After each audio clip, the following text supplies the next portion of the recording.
श्रीमत्सद्गुणशालिनं चिदचिदि व्याप्तं च व्याकृतिं जीवे साक्षरमुक्तकोटिसुखदं नैकावताराधिपं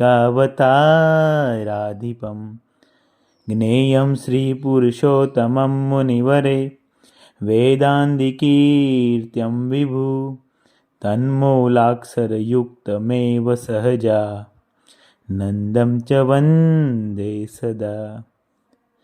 ॐ सहना भवतु सहनो भुनक्तु सह वीर्यं करवावहे तेजस्विनावधीतमस्तु मा विद्विषावहे। ॐ शान्तिः शान्तिः शान्तिः। यौवन जो धारे तो सृष्टि सजावे ने साची समझ विना जीवन लजावे। लाचारी ने लघुता नाय ने सतावे आवे निराशा तो मारी हटावे। जड़तामां चेतननी ज्योत जगावे ने पत्थरना पेटाळे पुष्पो खिलावे। पण यौवन जो धारे तो कोई कविए कहूं छे कि जो चट्टानों को चटका दे उसे सानी कहते हैं, जो चट्टानों को चटका दे उसे सानी कहते हैं, जो दिल दिल पर नस्क हो जाए उसे कहानी कहते हैं।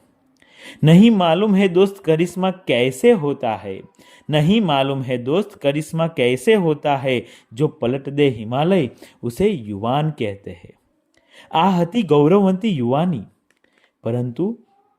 પરંતુ આજના યુવાનનું શબ્દચિત્ર કંઈક જુદું છે। આજનો યુવાન પાનના ગલ્લે ચવાઈ ગયો છે। આજનો યુવાન સિનેમા હોલમાં સમાઈ ગયો છે। આજનો યુવાન ઇન્સ્ટાગ્રામમાં અટવાઈ ગયો છે।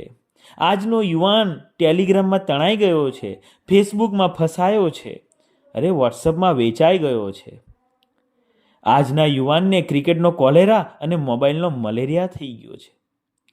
કહીએ તો નાવિક વિનાની નાવની જેમ અહીં તહીં ભટકી રહ્યો છે આજનો યુવાન। ટૂંકમાં આજના યુવાન પાસે નથી કોઈ દિશા, નથી કોઈ બંધન, નથી કોઈ ભેરું, નથી કોઈ ભવિષ્ય।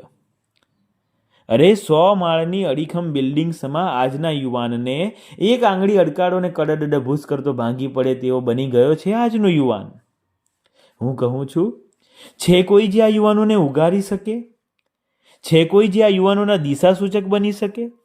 છે કોઈ જે આ યુવાનો માટે અંધકારમાં મશાલ બની શકે?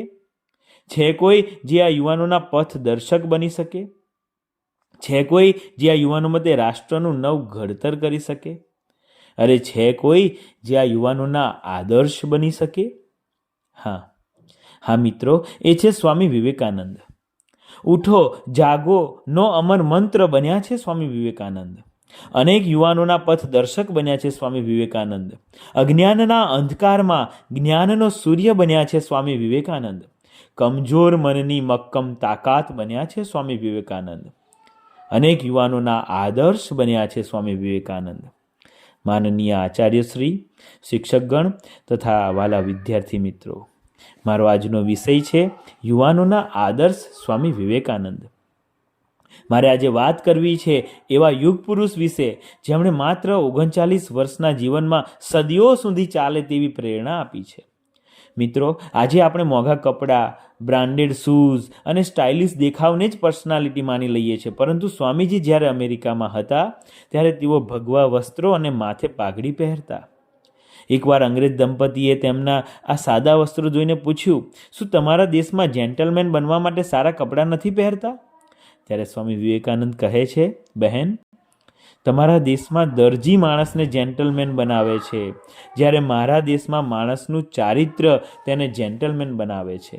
આ સંદેશ છે યુવાનોને, કપડાથી નહીં વિચારથી મહાન બનો એવા ચારિત્રના ઘડવૈયા બન્યા છે સ્વામી વિવેકાનંદ। અંગ્રેજીમાં એક જાણીતી કહેવત છે, when wealth is lost nothing is lost, when health is lost something is lost, but when character is lost everything is lost। એટલે ધન ગયા તો कुछ गया, स्वास्थ्य गया कुछ और, ચારિત્ર ગયા તો સબ ગયા, ટાકો મિલ ન ઠોર। આચારત કિન્ન સાંધ્યતે, ચારિત્ર હોય તો શું સિદ્ધ ન કરી શકાય, બધું જ સિદ્ધ થાય। ચારિત્રનો આટલો બધો મહિમા છે, પરંતુ આપણને પ્રશ્ન એ ઉઠે કે આખરે આ ચારિત્ર છે શું? તો ચારિત્ર્ય એ કોઈ એક ગુણ નથી, પણ અનેક ગુણોનો સરવાળો અને સમન્વય છે. ચારિત્ર્ય એટલે સત્ય, હંમેશા સાચું જ બોલીએ, કોઈને છેતરીએ નહીં. અરે ભૂલ થઈ હોય અને માર પડવાનો હોય ને તો પણ માતા પિતા અને શિક્ષકોને સાચું જ કહીએ. આમ કરવાથી લોકોને તમારો વધુ વિશ્વાસ આવશે. ચારિત્ર્ય એટલે પ્રમાણિકતા, ઘરમાં કે પરીક્ષામાં ક્યારેય ચોરી ન કરીએ, પ્રમાણિક મહાપુરુષોને આદર્શ બનાવીએ. અંતે સત્યનો જ જય થાય છે. પ્રમાણિકતા વાળો માણસ ભલે ગરીબ હોય પણ સુખી હોય છે, એ વાત ક્યારેય ન ભૂલીએ. ચારિત્ર્ય એટલે પરોપકાર, ચારિત્ર્ય એટલે ભગવાનમાં શ્રદ્ધા, ચારિત્ર્ય એટલે બ્રહ્મચર્ય. બ્રહ્મચર્ય એટલે સંયમ. સંયમ વ્યક્તિને શક્તિ આપે છે અને મહાન બનાવે છે. બંગાળનો એક પ્રસંગ છે. નરેન્દ્ર નામનો યુવક અભ્યાસ માટે પોતાના નાનીમાને ઘરે રહેતો હતો. તેના માટે નાનીમાએ ઘરનો ઉપરનો ઓરડો ફાળવી આપ્યો હતો. હવે ઉપરના માળનો દાદરો બહારની બાજુએ સામેના મકાન તરફ જતો હતો. તે મકાનમાં એક બાળ વિધવા રહેતી હતી. આ બાળ વિધવા પોતાના ઘરમાંથી ઉપર ઓરડા પર અભ્યાસ કરતા નરેન્દ્રને જોયા કરતી. દીવાના અજવાળામાં નરેન્દ્રનું રૂપ જોઈ તે આકર્ષાય અને એકવાર નરેન્દ્રને મળવા ઓરડામાં આવી.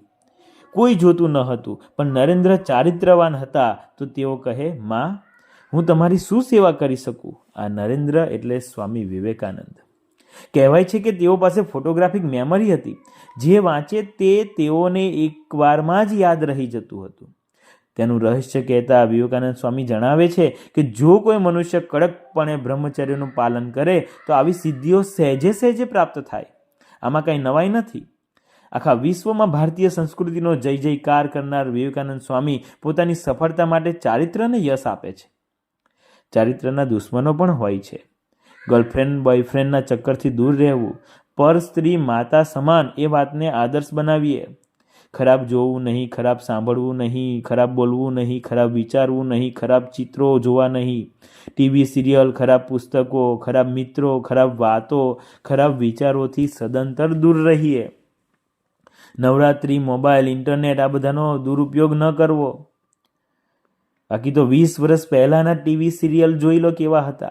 આજે ટીવી સિરિયલ કેવા આવે છે અને 20 વર્ષ પછી એ કેવું હશે?